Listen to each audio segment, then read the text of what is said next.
This picture shows the moment of Tutankhamun's tomb opening. It's the only tomb found in ancient Egypt that remained intact for 3,000 years. It appeared to be full of gold and artifacts. However, at least 13 people who were present at the tomb's opening died soon after, and a rumor about the curse of the pharaohs spread all over the world. In addition, the researchers of Tutankhamun's tomb studied the mummy. They examined the attributes surrounding it, and noticed that everything was way different from what it was supposed to be. Ancient Egyptians believed that a pharaoh came close to gods after his death and spoke to them on behalf of his people. That's why the mummification process was treated with special care and tombs were decorated with great reverence. But why did they make an exception for Tutankhamun? Why did Osiris have his fingers cut off? And why does Tutankhamun's mummy baffle historians to this day? Why does the tomb itself confuse the researchers? Archaeologist Howard Carter and his companion, Lord George Carnarvon, were astonished when they entered the tomb of the glorified king in 1922. Instead of a pompous and spacious hall, they found themselves in a small, cramped room that looked like a warehouse. The location of the tomb also raised questions, as Tutankhamun was buried far from his royal ancestors. This, according to ancient Egyptians, prevented the pharaoh from being reunited with his family to rule in the spiritual world. Let's say the ancestors' tombs just ran out of space. But why wasn't there even a coffin for the pharaoh? All the indications are that Tutankhamun got second-hand attributes. He lay within a nest of 3 golden coffins, which fitted one inside another. They all look like the Osiris, lying on his back and holding the crook and flail in his crossed arms. But the middle coffin had a slightly different style, and its face didn't look like the faces on the other 2 coffins. Nor did it look like the face on Tutankhamun's death mask. Egyptologists assumed that among the 3 coffins, this middle coffin, along with some of Tutankhamun's other grave goods, was initially made for the mysterious Neferneferuetin. It turned out that this woman was an enigmatic ruler whose name is recorded in inscriptions on walls.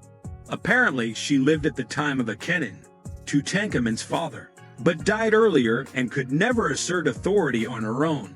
Thereby, her trail got lost in history.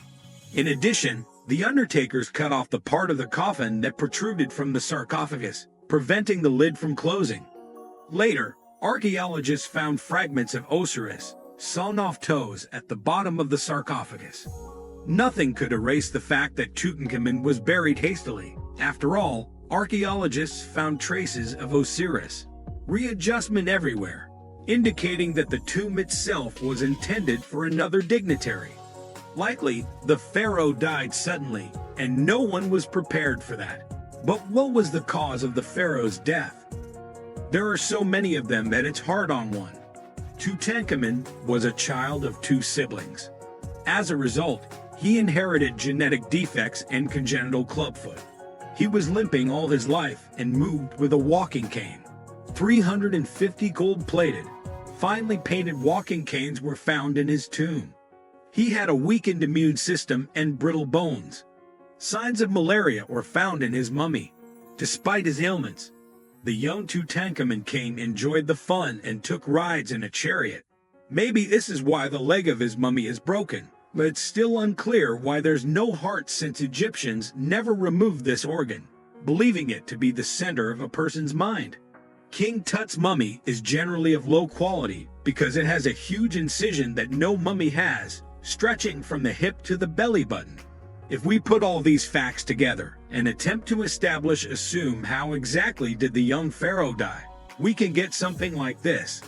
The crippled boy pharaoh, with a terribly weak immune system, took a chariot ride and fell off. But the chariot didn't continue moving straight. Instead, it turned around and went right across the king's chest. As a result, not only his bones were broken, but his heart was squashed as well. They tried to deliver his body to morticians as quickly as possible, but it started to decompose faster under the beating Egyptian sun. Sure thing, Tutankhamun's tomb wasn't ready, so he was placed in a cramped closet. His poor body was barely carried and haphazardly mummified. All rituals had to be given up, and the hard spot was found, filled with a handful of scarab beetle amulets. 3,000 years later, archaeologists found him and, as a cherry on top, dislodged a skull fragment when removing the poor mummy out of the coffin. But the list of weird accidents doesn't end even there. On top of everything, Tutankhamun's mummy was on fire. Egyptologist Chris Naughton and a team of forensic scientists performed a virtual autopsy on the young pharaoh in the Channel 4 television documentary, Tutankhamun: The Mystery of the Burnt Mummy. Further examination of the mummy's flesh fragment showed that it was set on fire or burnt, but it's unlikely anyone burned the king's body on purpose. Firstly, ancient Egyptians wouldn't presume to abuse the body of someone who, even after death, holds their destiny in their hands. And secondly, the mummy was burnt, while still sealed inside his coffin. It's pretty hard to deny the existence of a curse under these circumstances, isn't it? But it turns out there was a lot of oil and resin on Tutankhamun's body, so much so that during the tomb's opening, the mummy had to be literally scraped off the coffin's walls. In the documentary, fire investigators demonstrated how a chemical reaction of the embalming oils used on Tutankhamun's mummy led to his spontaneous combustion. Such negligence during the embalming process is a rare exception. But what could the investigators who opened the coffin have died of?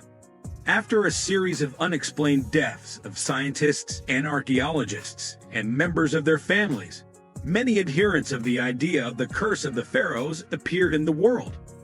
Archaeologist Arthur Mace, radiologist Sir Archibald Douglas Reed, and Carnarvon's brother Audrey Herbert died within a couple of years after the tomb's opening. They were followed by a member of the Egyptian royal family, Prince Ali Camel Fahmy Bey, who was shot dead by his wife. Lord Carnarvon, who together with Carter was the first to see the tomb, also died. But the curse adherents didn't consider the average age of the scientists, which was 74.5 years. 57-year-old George Carvin died of pneumonia and was generally predisposed to pulmonary disease his whole life, and Howard Carter, who was supposed to be the first to fall victim to the curse, died of natural causes at the age of 64, 16 years after the tomb's opening. Finally, Egyptologists point out that there was no such concept as a curse in Egyptian religious practice. A large number of people involved in other tomb openings never experienced any mystical influence. However, whatever version you support, you're right. It seems that in Tutankhamun's story, there was room for both curse and accident. Apart from the fact that scientists are still unable to unveil the mystery of his death, newly available data is even more confusing. That makes Tutankhamun almost funny. Here's more adventures than Mr. Bean. But there's still no comedy movie featuring him as the main character. Maybe that's because of the lack of an appropriate name. What do you think a comedy about Tutankhamun could be called?